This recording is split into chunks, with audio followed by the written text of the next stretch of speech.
Hello friends, I welcome you all in this video. This video is on functions or mappings. This part is in the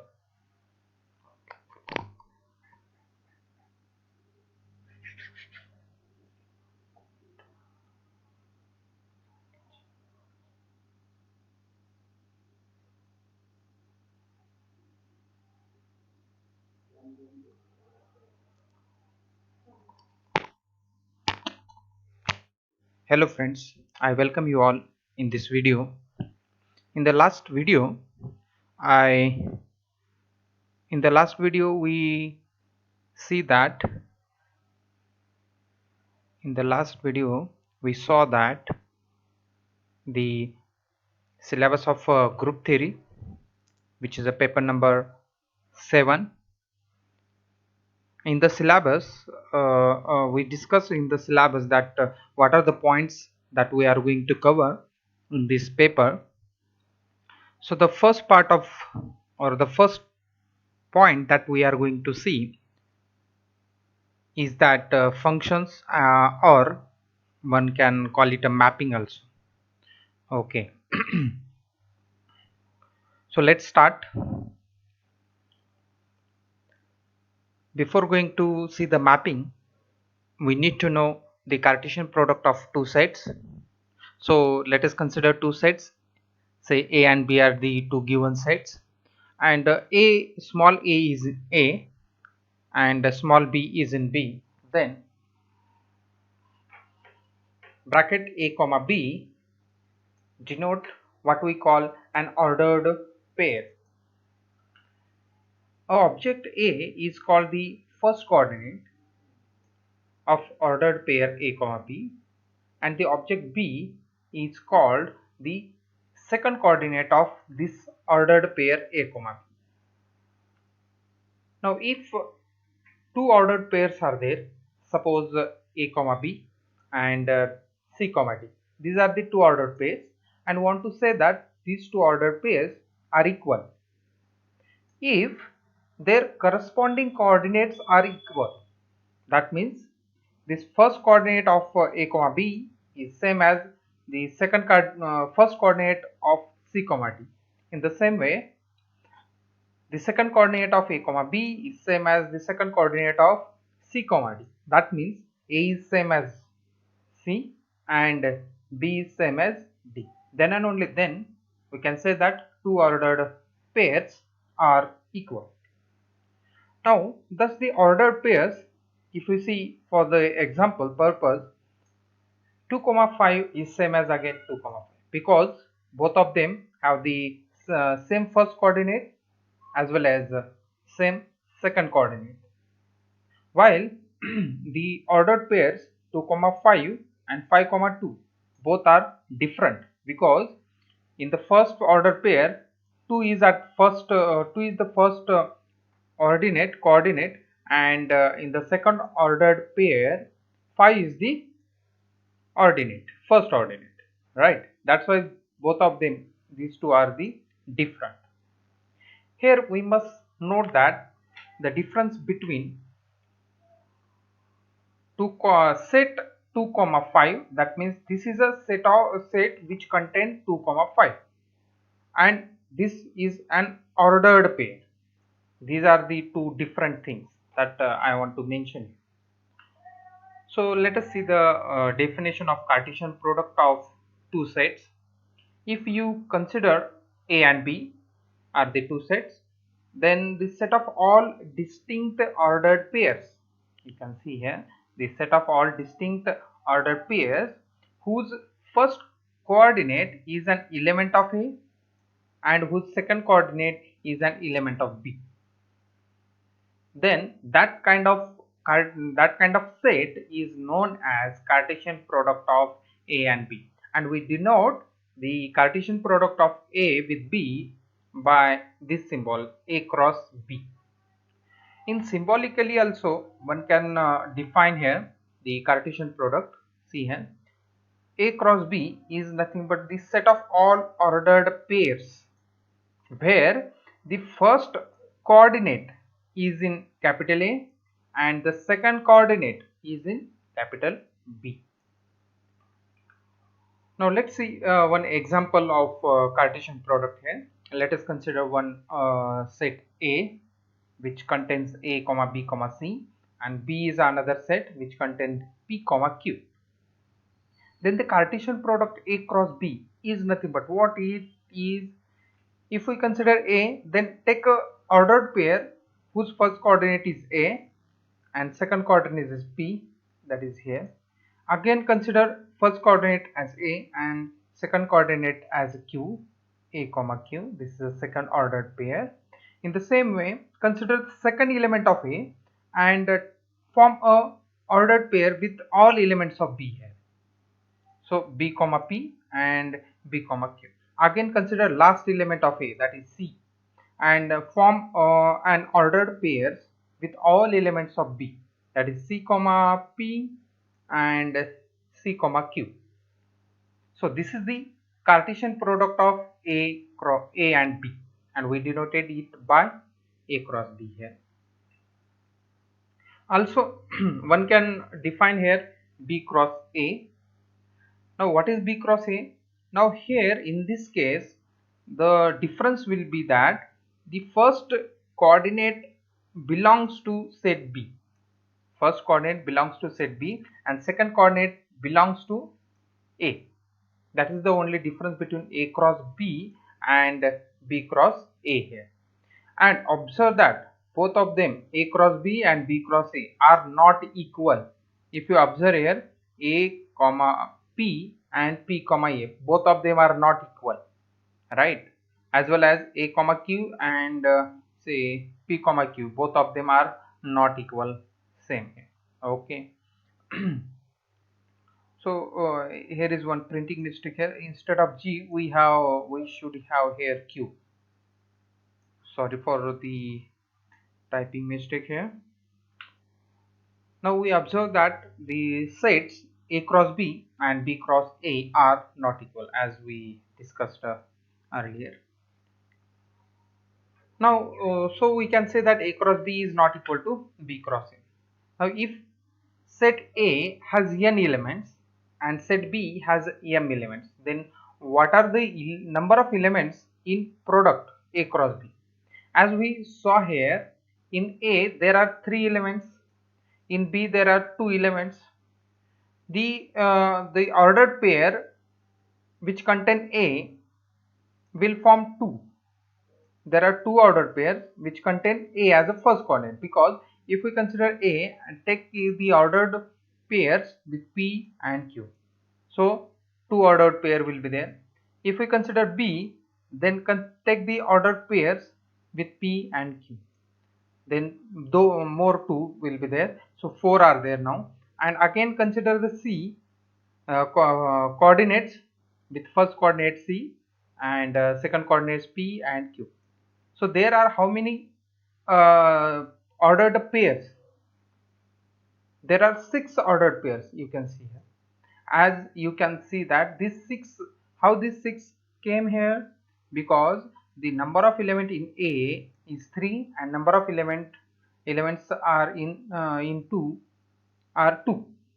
So if we multiply 3 with 2, then I will get the number of element in a set A cross B. That's why here I am making a general statement that if set A has n elements and B has m elements, then the product set A cross B has m into n elements. It has to be. Okay, keep in mind. Now in general, we can take the product of more than 2 sets. But before that, let me tell you one thing, that to take the product of 2 sets, that both of them has to be non-empty set, because if either A or B is a null set, then automatically what will happen here, A cross B will be again empty. So to get a non-empty product, you have to have both the set A and B non-empty, right? As well as one more thing that we can notice here, that either A or B is infinite and other is not empty set, then obviously A cross B is infinite. Okay, because we know that the number of elements in A cross B is nothing but number of element in A into number of element in B. So if A has an infinite number of elements and B has some finite number of elements, then obviously the number of element in A cross B will be again infinite.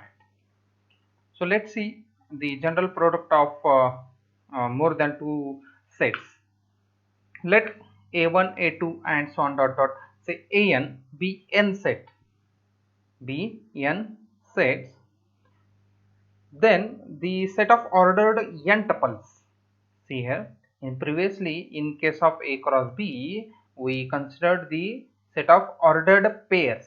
Now here, to take the multiplication of product of n sets A1, A2, An, then that product is nothing but set of ordered n tuples of this form, bracket A1 comma A2 comma and so on dot dot An, where this first coordinate belongs to capital A1, second coordinate belongs to capital A2 and so on dot dot dot An belongs to capital A. So this set is called as the Cartesian product of A1, A2 and so on dot dot An, and it is denoted by A1 cross, A2 cross, A3 cross and so on dot dot cross A. Now the next thing that we are going to focus is that functions or mappings. So to define the functions or a mapping, we need to have two non-empty sets. So let us consider two non-empty sets. Say A and B are here two non-empty sets.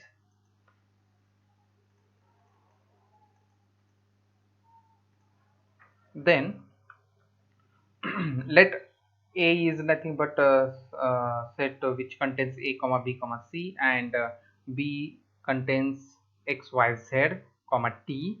Suppose by some rule we assign each element of A a unique element of B.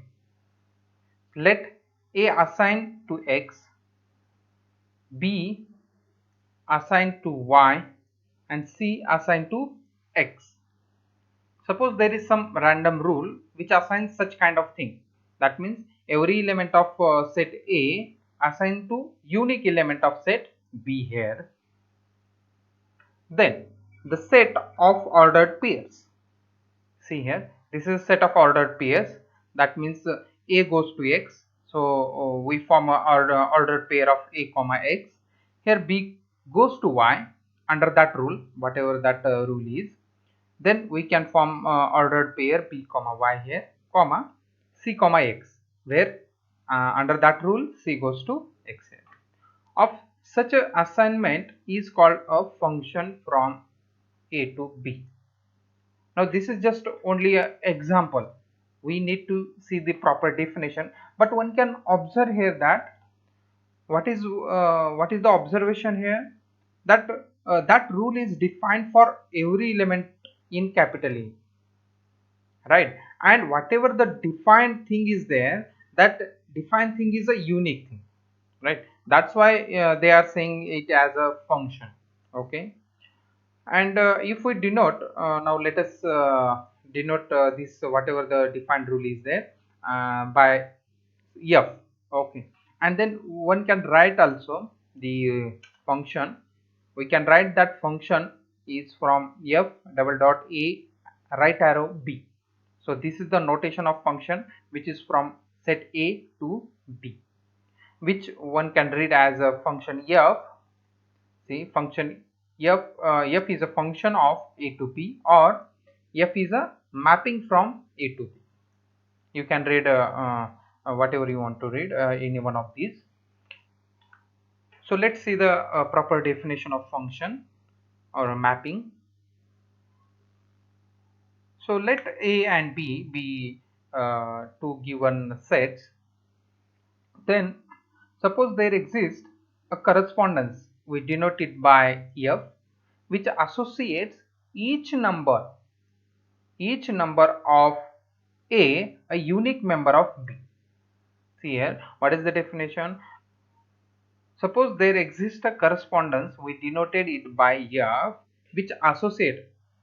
Instead of correspondence, one can say that it's a rule which associates each member of a unique member of B. Then F is called a function, or F is called a mapping from A to B. And the mapping F of A to B is denoted by the same way that we did F from A to B. And here also one can write down the F above this right arrow, right? So have we got the definition? Okay, good. Now the next thing is we need to define the notions which are related to function F. Suppose F is a function from A to B now, and that means in this case we are going to define the range and domain of function. Okay, for that purpose I need to consider one function from, say, set A to B, and set A is called a domain of a function F. That means whatever the elements that I am going to consider first, that means the rule that we are going to define on a set, and that set is known as domain of a function, and the set B is called the codomain of a function. Okay, if we have function from A to B, then A is a domain and B is a codomain. So the element y in B, which the map F associates to an element x in A. That means suppose there is one element y in B which is associated with one element x in A, then we can call that this f of x is nothing but x, and this f of x is called as image of x under the function f. Okay, this y is associated with x, that means whenever we operate f on x we got y, though that's why y is the image of x under f function. The element x may be referred to as a pre-image of x. The element x is referred as a pre-image of f of x. This f of x is the image of x and x is a pre-image of f of x. Each element of A has a unique image, and that's why it is called a function, obviously. And each element B need not appear as an image of an element in A. See, we in the definition of function itself, what it says that for every element in A there should be an element in B, but it doesn't say that for every element in B there should be an element in A which is associated, right? That's why here I am making a one note that each element of B need not appear as image of element in A, right? We will see some examples, then you will be more clear. There can be more than one element of A which has the same image also, which has the same image. That means suppose x is a element in capital A as well as y is a element in capital A, then it may happen that this x and y which are in A may goes to the same element z which is in B. It may happen, right? So we define the range of f to consist of those elements in B which appears as image of at least one element in A, right? So range of f is nothing but set of those elements in B which are associated with some elements in A, right? So that set is known as a range set. So the range set one can define or one can denote like this: f of A, because range of f of A is from A to f is a function from A to B, so we denote the range of f by f of A. and one can define in set theoretic form here. F of A is nothing but what? F of x, where x is in A, means those elements in capital B which are associated with some element in A, right? So that is the range set of function F. Now what about image of a subset? Now let us consider one function, say f is a function from A to B and x be any subset of A. X is any subset of A, then the set y of this form y such that y is in capital B and y equal to f of x for some x, means we are going to see the set of all elements in B, set of all elements in B which are associated with some elements in Y, some elements in Y, then that set is known as image of a subset, right? Here I think I need to write that yeah,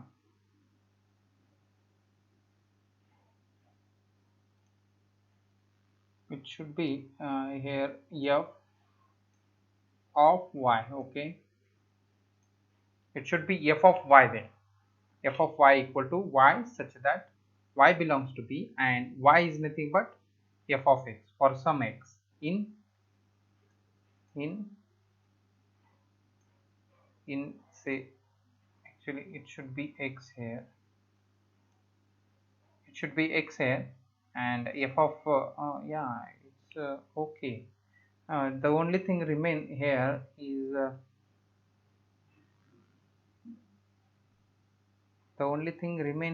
that for some x in capital X should be there. Other things are okay, all are clear now. Y is nothing but here image set of x. Okay.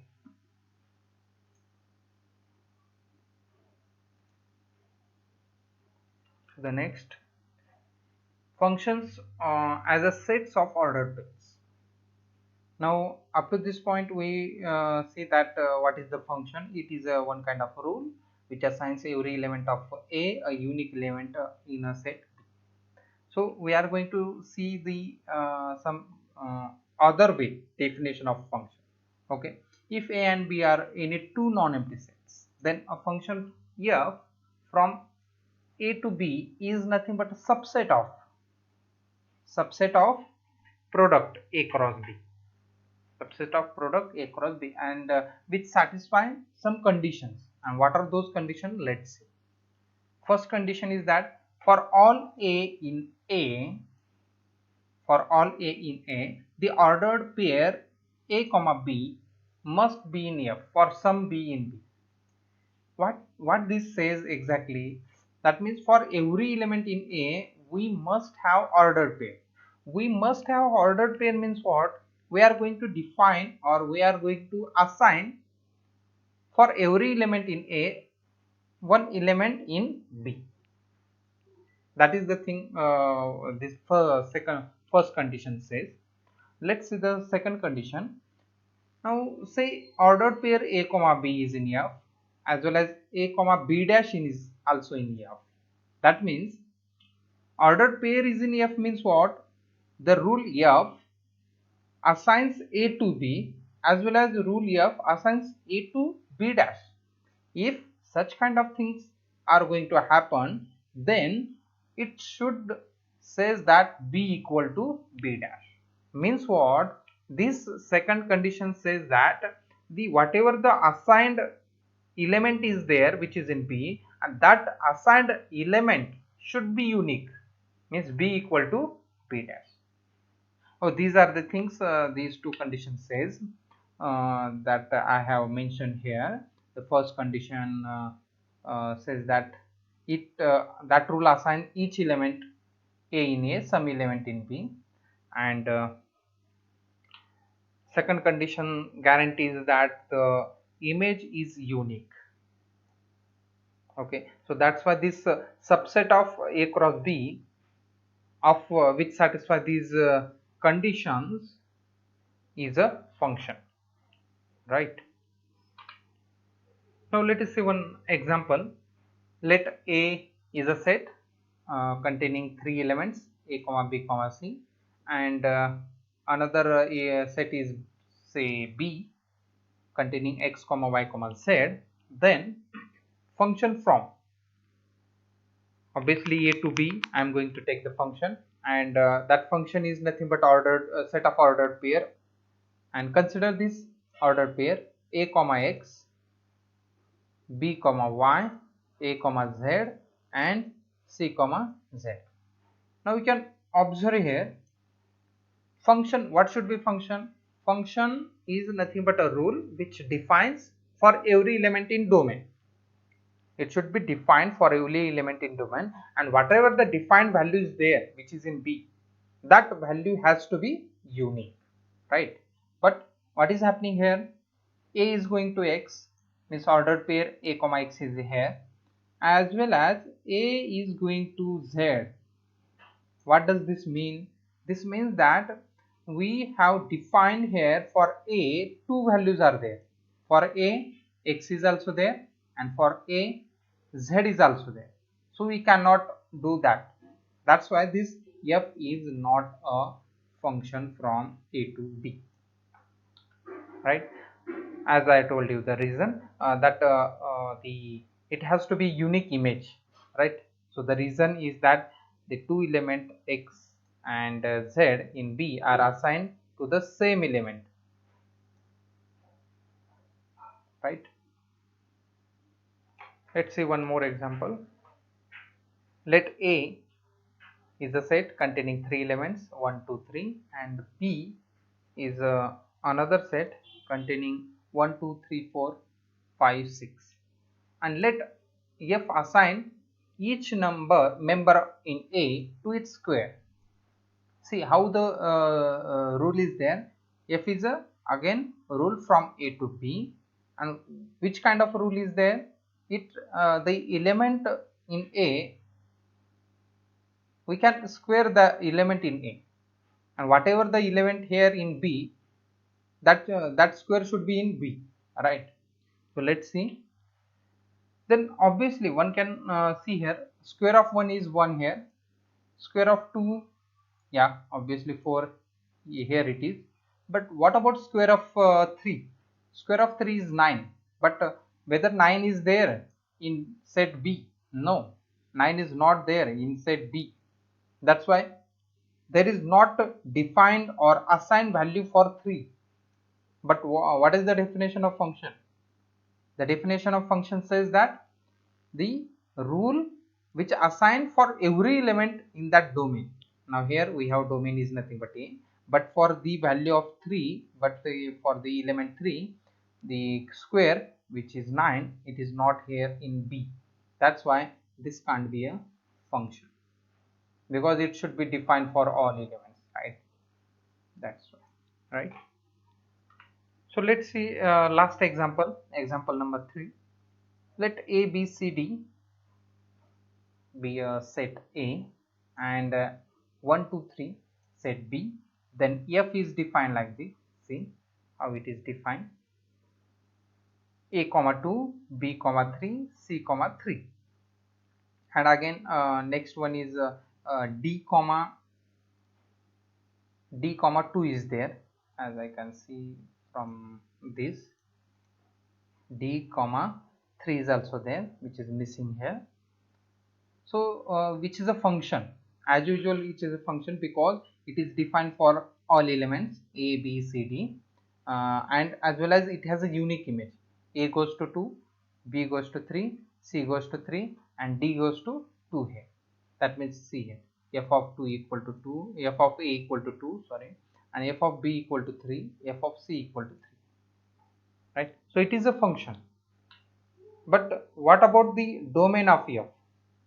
Obviously domain of function F is nothing but set A. This set A is nothing but domain, and a range set. What is range? you can see the range. How to see the range? What are the assigned things that are in set B? Collect those things. See here, 2 is there, 3 is there, 3 is there, 2 is there.